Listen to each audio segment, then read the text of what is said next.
Whoever rejects this call has rejected Muhammad sallallahu alaihi wasallam and has rejected all of Islam. Not just metaphorically, not just by rejecting a successor of Muhammad, but by rejecting Muhammad in person, him as an individual. The 12th Imam, Muhammad ibn Hassan al-Askari alayhi salam, is Rasulullah, and he is here today, and it is by his command that we have come out to call the people to them.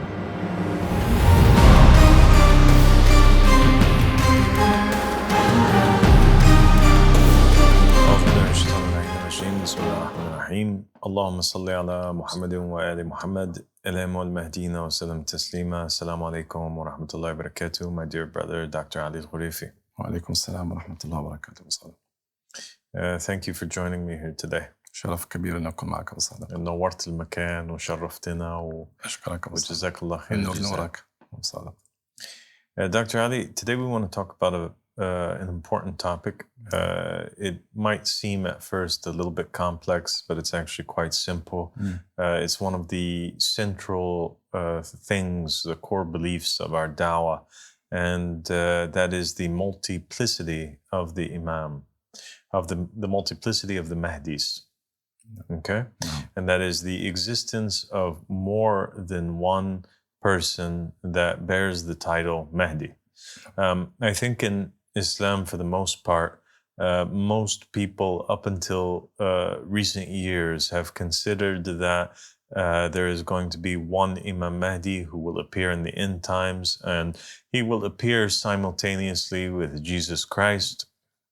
They'll free the world. They'll fight against the Antichrist, and this is the basics of what they knew. But they didn't have this idea that, or it wasn't a common belief. Let's put it that way, that there were 12 Mahdis who would succeed Imam al-Mahdi.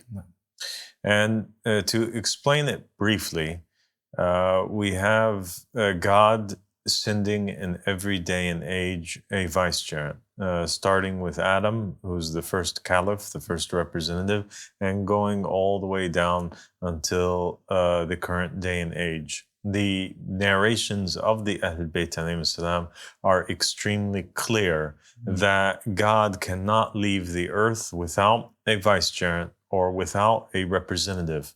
Or else people would have the excuse on the day of judgment to say, we didn't know what the truth is. So there has to be a custodian, a guardian who guards the faith and guides people to the truth for every day and age. There has to be a door to Allah subhanahu wa ta'ala.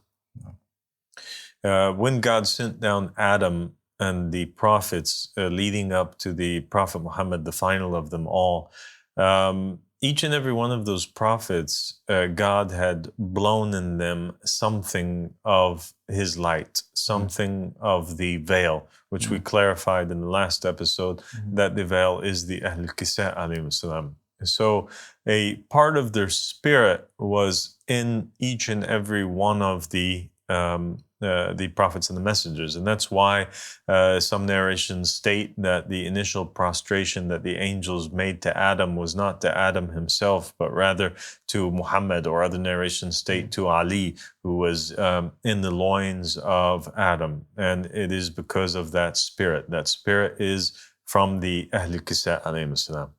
And none of the prophets or messengers were able to fully implement the jurisprudence and the rule of Allah subhanahu wa ta'ala on the earth because of Satan and because of the armies of darknesses. So having a part of the spirit was insufficient, and that required that there would be a manifestation, a dissension, an appearance of the veil itself.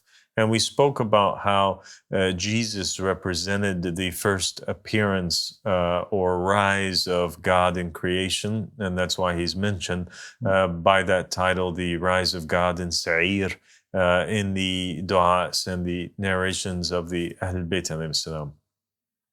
And he was the first of the perfect, complete words of God. And because he made this appearance and his light was so bright, all of darkness fought against him, and they managed to have him arrested, and they were going to crucify him, and he was crucified in the apparent, and Jesus was caused to die, and his soul was taken up to Allah subhanahu wa ta'ala, and that necessitated that he send a second paraclete, a second comforter, a second appearance of the veil in creation, and that second appearance was the appearance of God, which was Rasulullah Muhammad sallallahu alaihi, who represented the perfect manifestation of the divine qualities and names, a perfect representation of God, the perfect Caliph of Allah in creation. When Rasulullah came, he had a great deal of success. He was able to spread his message, and by the end of his life, he had basically united all of the Arab tribes that were in the region under Islam, and there were tens of thousands of followers, and Islam expanded at an extremely fast rate after that. And then we came to the matter of the successorship, and we spoke about how, because the prophets and the messengers, from Adam all the way to the Prophet Muhammad, they were incapable of basically carrying the divine message fully before Jesus and Muhammad. They certainly weren't capable of doing it directly after the Prophet Muhammad, because all of the forces of darknesses had gathered to destroy Islam and wipe it off of the face of the earth. And this is why the Bani Abbas and the Bani al-Abbas and the Bani Umayyah killed and poisoned and imprisoned each and every one of the successors of the Prophet Muhammad sallallahu alaihi, and they slaughtered Al-Hussein. And why the narrations state that if it wasn't for the fact that Al-Hussein was sacrificed, and this was like a wake-up call for the Muslim nation, all of Islam would have been destroyed, and nothing of it would have existed today. So obviously Iblis sought to destroy it, and it was a very vicious fight. The only people that were capable during this time of great darkness to succeed the Prophet Muhammad were those who were also clean of every sin, those who were perfected, and those individuals were the people of the cloak. Fatima, Ali, Al-Hassan, Al-Hussein. Of course, Fatima alayhi salam was not a successor of the Prophet Muhammad, but she was a member of the Ahl al-Kisa. And the hadith of the cloak is when the Prophet Muhammad went underneath the cloak, and Fatima went under it, Ali went under it, Ali ibn Abi Talib alayhi salam went under it, Al-Hassan and Al-Hussein alayhi salam went under it, and then Gabriel, who is Jesus, also went under it. And God brought down the verse from the Quran in Surah 33, Ayah 33, in which he says, verily God wants to remove all impurities from you, O people of the house, and to purify you a thorough purification. So those successors of Muhammad and Muhammad himself were thoroughly purified from any impurities, and they were the only ones whom were capable of succeeding Muhammad. And the successors of Muhammad, according to the narrations of the Ahlul Bayt, are higher than and better than all the other prophets and the messengers that came before. And so there we have it. We have then the Prophet Muhammad leaving a will, and in that will he states that his successors are 12 imams, and then after that are 12 Mahdis. And the followers of the Ahlul Bayt alayhim salam, they believe that there's actually 14 infallibles, 14 individuals who are thoroughly purified from all impurities. That this verse in Surah 33, Ayah 33, verse 33, is pertaining not just to the people of the cloak, but also the 9 imams that follow from the loins of Imam al-Hussein alayhi salam. But they weren't obviously under the cloak because at that point, when that incident took place, they weren't born yet. But the Shia think that it's an extension because they're there and they were in the loins, so it extends. Perhaps that's true, but in reality, the truth of the matter is that the 12 imams that came, they were actually reincarnations and reappearances of the same members of the Ahl al-Kisa. They came multiple times. First, we'll list off the names of the 12 imams for all of those, who are unfamiliar with their names. You have, after the Prophet Muhammad, Imam Ali ibn Abi Talib. After him, you have his son Al-Hassan. After him, you have his brother Al-Hussein, son of Ali. And then you have 9 imams that come from the seed of Al-Hussein, starting with Ali Zayn al-Abidin, and then you have Muhammad al-Baqir, and then you have Ja'far al-Sadiq, and then you have Musa Kazim, and then you have Ali al-Rida, and then you have Muhammad al-Jawad, and then you have Ali al-Hadi, and then you have Al-Hassan al-Askari, and then you have Muhammad al-Mahdi. And basically, every single time that one of the imams incarnates, as you can see, many of them, several of them, their name is Muhammad, and several of them, their name is Ali. Every imam whose name was Muhammad was a reincarnation and reappearance of Muhammad Rasulullah. Muhammad Rasulullah had never incarnated in this world before his incarnation as the Prophet Muhammad. And after the Prophet Muhammad, he reappears as several of the imams. So he comes back as who? As Muhammad al-Baqir after Rasulullah. So from the 14 infallibles, he is Rasulullah. He's also Muhammad al-Baqir. He's also Muhammad al-Jawad. And he's also Muhammad al-Mahdi, the Imam Mahdi, the 12th Imam, that is a reincarnation and a reappearance of Rasulullah. So Muhammad ibn Hassan al-Askari alayhi salam, he actually has the soul of the Prophet Muhammad sallallahu alaihi wasallam. And that's why looking at him is like looking at the Prophet Muhammad sallallahu alaihi wasallam. And that's why some narrations mention that praying behind him is like praying behind Rasulullah sallallahu alaihi wasallam, because he is Rasulullah. Okay? Yes.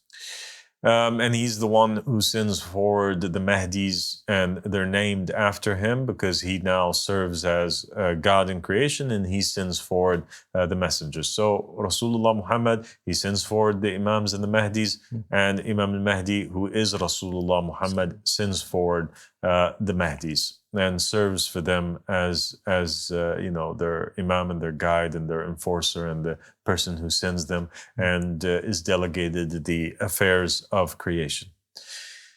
Then you have Amir al-Mu'mineen Ali ibn Abi Talib. He appears as the first Imam, and then he appears once again as Ali Zayn al-Abidin, and then he appears once again as Ali al-Rida, and then he appears once again as Imam Ali al-Hadi. So there are 4 appearances of Ali ibn Abi Talib, 4 appearances of Muhammad in the 14 infallibles. You have Imam al-Hassan. He appears as Imam al-Hassan al-Askari alayhi salam, and he also appears as so Imam al-Hassan, son of Ali, he also appears as Imam al-Hassan al-Askari alayhi salam. And he also has an incarnation as Ja'far al-Sadiq alayhi salam. No. And then you have Imam al-Hussein, who appears once again as Musa Kazim, and then he appears finally as the first of the Mahdis, and that is as Ahmad al-Hassan alayhi salam. عليه الصلاة والسلام.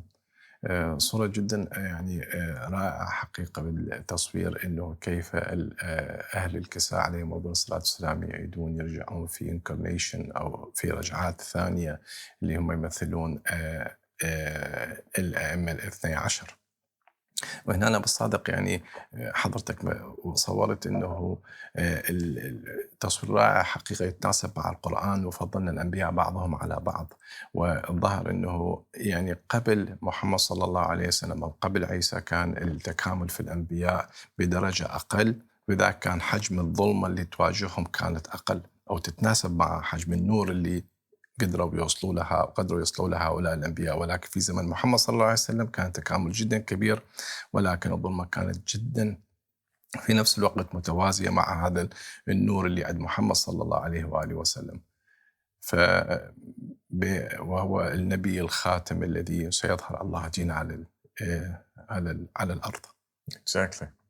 صورة جميلة. And so now we have the successors of Muhammad, the Ahl al-Kisa, reappearing as the 12 Imams. Okay?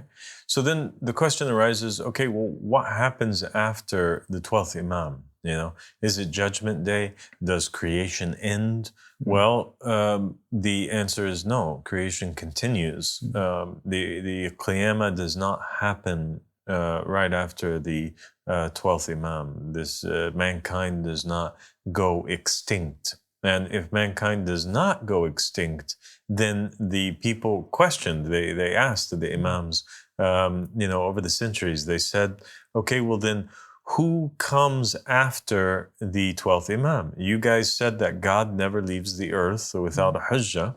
God never leaves the earth without a representative. So if the reason for the 12 Imams coming was to preserve the religion, who preserves the religion after the 12th Imam? Who preserves the religion after Imam al-Mahdi? And the answer came in the narrations that those who would succeed and rule after the 12th Imam would be a group of our Shia. This was the answer, a group of our Shia. So now we know that a group of our Shia, or a group of our staunch supporters, of great followers, a group of our disciples, would follow the 12th Imam. And there was further clarification in other narrations in which mentioned the coming of individuals who are titled Mahdis.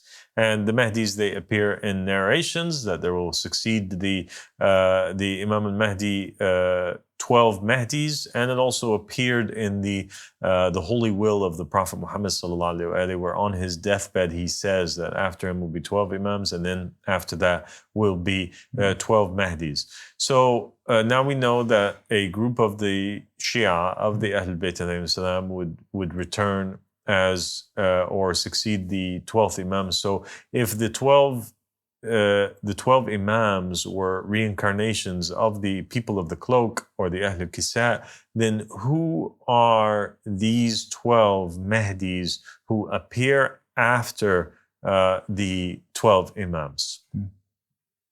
And the answer comes really, and we can find clues to this in the hadiths of the Ahl Bayt as well as in the Quran. So when we look up in the Quran the word Shia, we see that it appears once in the Quran. It appears several times, but it appears once in the Quran in the verse that states, "And verily from his Shia is Abraham." And so we know now that Shia, one of the Shia, is Abraham, okay? And we know also in the hadith of the Ahl Bayt that the Shia of the Ahl Bayt are the prophets and the messengers. This is stated very clearly. And that they're the ones whom were the closest supporters of them. And Ali ibn Abi Talib, in some narrations, he's the one who judges between them, and he's the one who made several appearances for them. And Muhammad Rasulullah is the imam of them when they were praying on the night journey. And so the imam of the prophets and the messengers is Muhammad and the family of Muhammad, and the followers or the Shia of Muhammad and the family of Muhammad in the first degree are the prophets and the messengers. Right? Does that make sense? معقول يعني جدا سياقه جدا واضح. Okay. So then what takes place with the 12 Mahdis is that there isn't a reappearance of the Ahl al-Kisa. It necessitates that they return again as Mahdis, but they don't appear as Mahdis multiple times, but rather just one time. So you have first Al-Hussein, reappearing. He's already appeared in the Imams as Imam al-Hussein, and he's already appeared as Musa Kazim. And we said that he appears as the first of the Mahdis, Ahmed al-Hassan. Why does he appear as the first of the Mahdis? And is there proof for this? There is. The narrations from the Ahlul Bayt also state, while they state that Imam Mahdi would be succeeded by 12 Mahdis, it also states in the narrations that the one who would wash Imam Mahdi when he dies and bury Imam Mahdi and pray over him and succeed him would be Al-Hussein. He would be the first of those souls that return in this day and age when all of the souls return, because the narrations state that in the time of Imam al-Mahdi, all of the souls will return. And so Imam al-Hussein serves as the first of the Mahdis and the successor of Rasulullah Muhammad as the 12th Imam. Okay, so then if al-Hussein returns back as a Mahdi, does Rasulullah Muhammad sallallahu alaihi wasallam, does Ali ibn Abi Talib, does al-Hassan return also as Mahdis? And yes, they do. We have Rasulullah Muhammad. He appears once again as the final of the Mahdis, the last of the Mahdis, the 12th Mahdi. And you have Al-Hassan appearing once again as the 11th Mahdi. And he's directly before the 12th Mahdi. And you have also Ali ibn Abi Talib reappearing again as one of the Mahdis, as the 10th Mahdi. So you have the Mahdis, they're 12. They start off with Imam al-Hussein, and then they end with the 10th and the 11th and the 12th, which is Ali ibn Abi Talib, succeeded by Imam al-Hassan, succeeded by Rasulullah Muhammad sallallahu alaihi wasallam. So then what happens to the rest of the Mahdis? Who are these individuals if they're not reincarnations of the members of the cloak? Get this. So the door to elevation is always open. And we spoke before in an episode when we were talking about the different ranks that individuals can climb and rise in. And we spoke about the fact that, you know, a person can rise in degree until he's a prophet messenger. And then the degree after that is istifa, where they're chosen. So what is the degree of the istifa? That they're chosen from the prophets and the messengers. And we said that Imam as-Sadiq alayhi salam said that the degree after that would be that they are from the Ahlul Bayt. They're from the Dhurriya. They're from the people of the house. They elevated that degree to that degree like Salman, where Salman it was said about him that he is from us, the Ahlul Bayt alayhi salam. And so the same thing takes place here. Now what takes place is that Rasulullah Muhammad resends all of the Shia, the best of the Shia, as caliphs to succeed one another as vicegerents in the land. He resends those prophets and messengers, except this time he enforces them by the Ahlul Kisa appearing amongst them. Does that make sense? Make very sense. Yeah.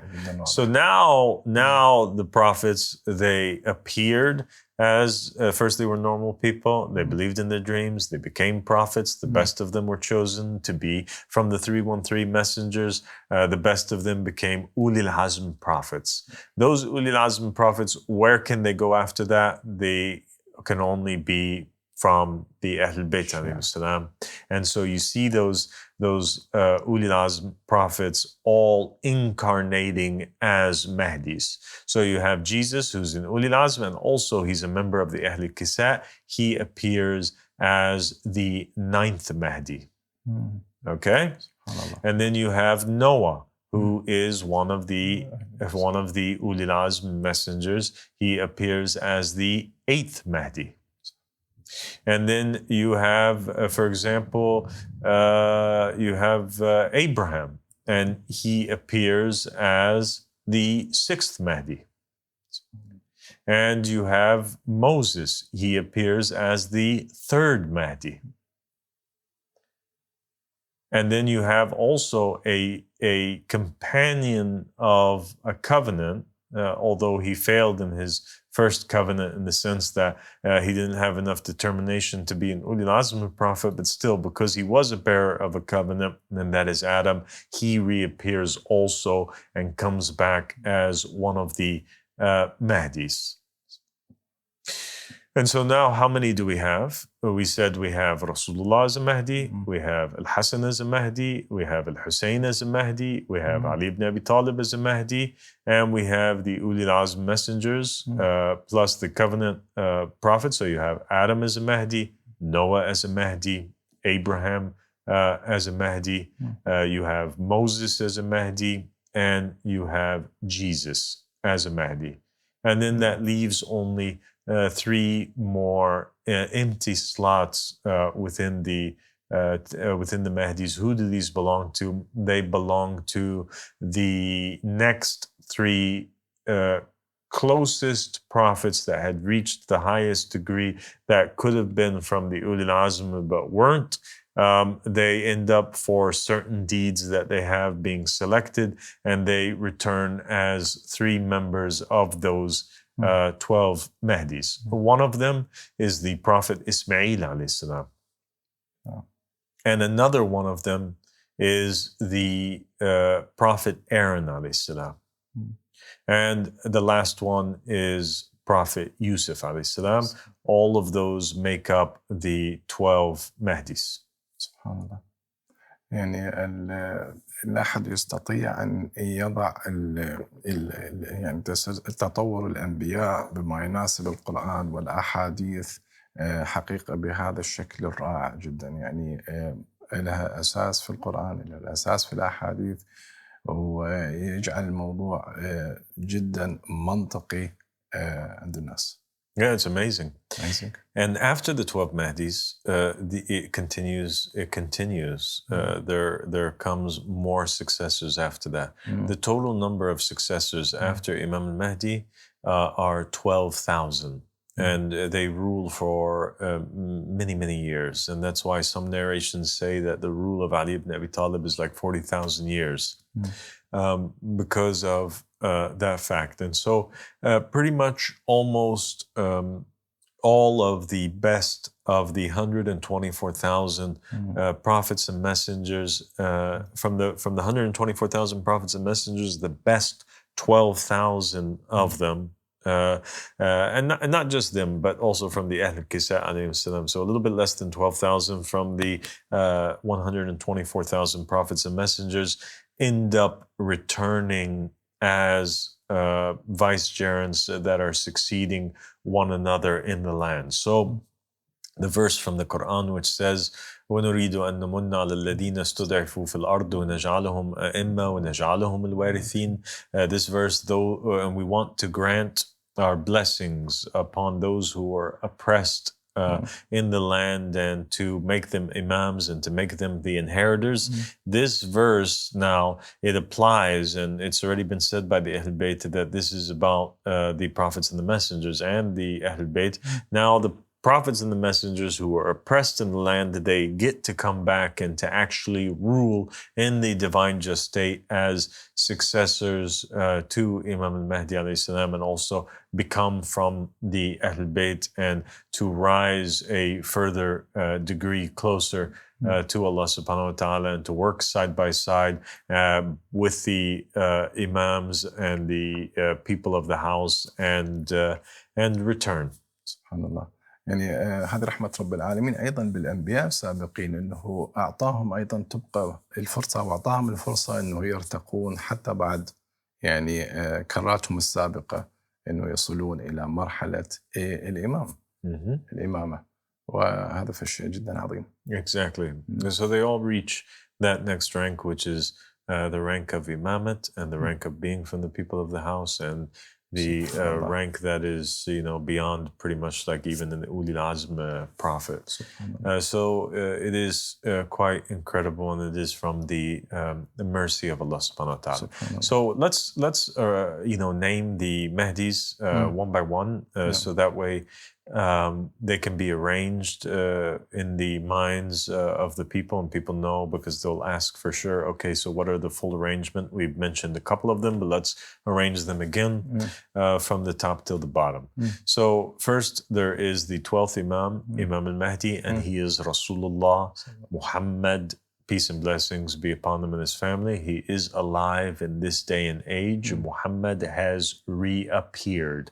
Whoever rejects this call has rejected Muhammad sallallahu alaihi wasallam and has rejected all of Islam. Not just metaphorically, not just by rejecting a successor of Muhammad, but by rejecting Muhammad in person, him as an individual. The 12th Imam, Muhammad ibn Hassan al-Askari alayhi salam, is Rasulullah, and he is here today, and it is by his command that we have come out to call the people to them. So whoever rejects him, whoever rejects us, rejects the one who sent us, and whoever rejects the one who sent us has rejected the greatest prophet himself.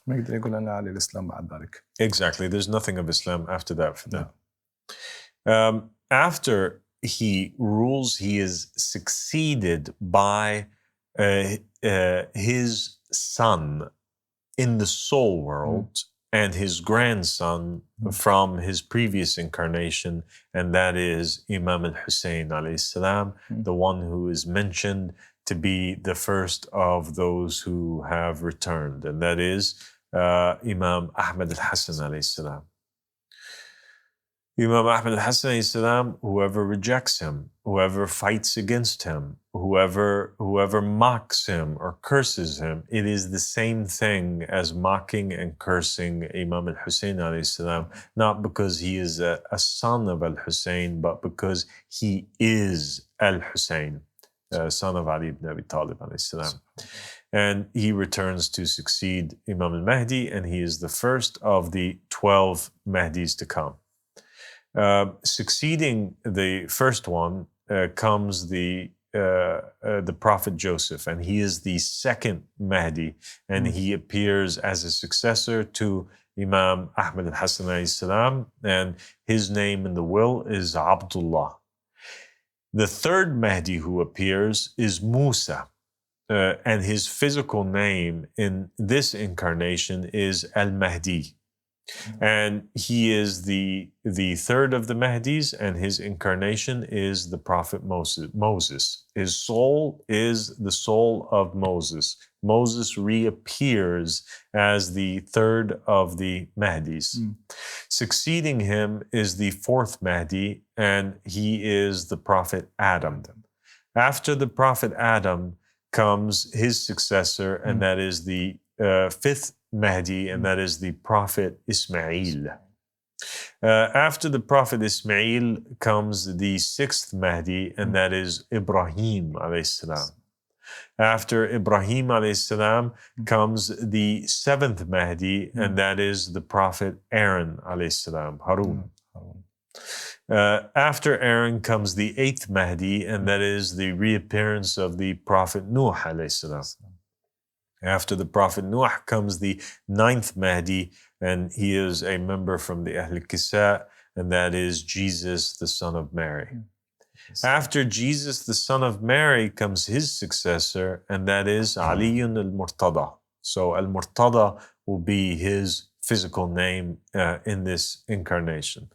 After him is his successor, and that is Imam al-Hassan, and his name in this incarnation is Harun al-Sadiq. And after him will be his successor, and that is the 12th Mahdi, and he is the reincarnation and the reappearance of Muhammad Rasulullah, and his name will in this incarnation is hidden, but his incarnation and his title is Muhammad, the son of Al-Zahra. Subhanallah. حقيقة يعني عند الكثير اللي ممكن واحد يعني ياخذ من هذا الوصف، ولكن أحب أقول أنه أبو الصادق محمد صلى الله عليه وسلم عندما بشر بالإمام المهدي عليه أفضل الصلاة والسلام كانت الصورة غير واضحة عند السنة أو مقتضبة بسيطة نتيجة الناريشن. عند الشيعة كانت أكثر، بس الصورة الأكمل الصورة اللي وضحتها حضرتك بالفعل الإمام المهدي هو الذي يعرف بنفسه ويعطي الصورة الأكمل لفكرة الإمام المهدي. سبحان الله. And so the companions of Islam, the Mm. ones who started Islam, they bring back Islam.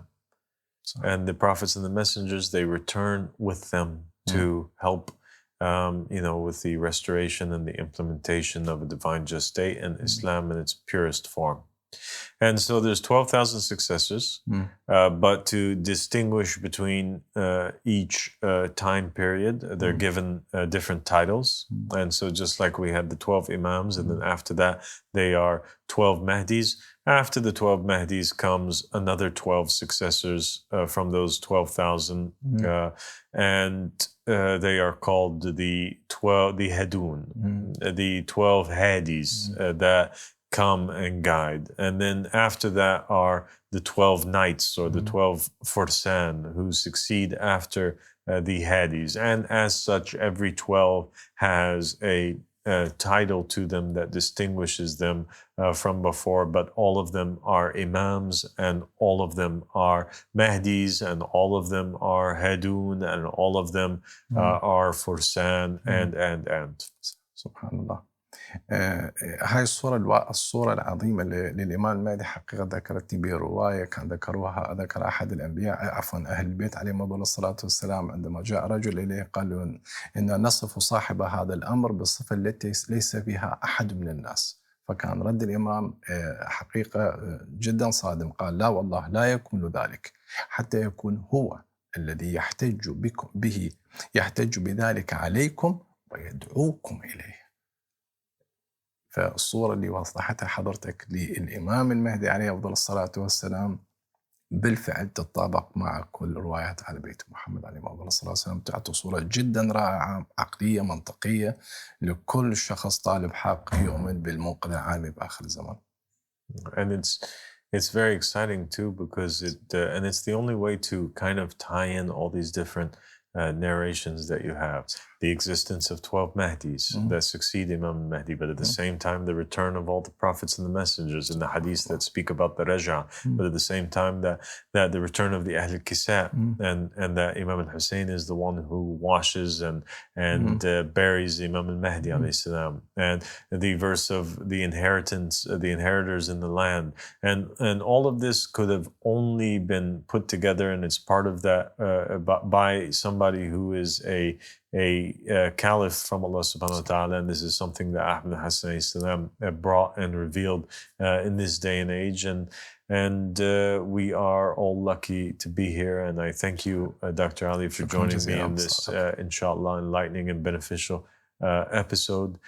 God bless you, and thank you for standing by us from the very beginning, and for everything that you have done for this call from the very first day. And may Allah subhanahu wa ta'ala bless you and your family, and may you have many, many returns. أشكرك شكرا جزيلا والصادق. شكرا جزيلا. أنت حضرتك اللي أعطيتني الإيمان، وهذا الشيء لا يقيم بثمن نهائيا. أشكرك شكرا جزيلا. مهما فعلنا ما مقصرين بحقك. God bless you. السلام عليكم. وعليكم السلام ورحمة الله وبركاته.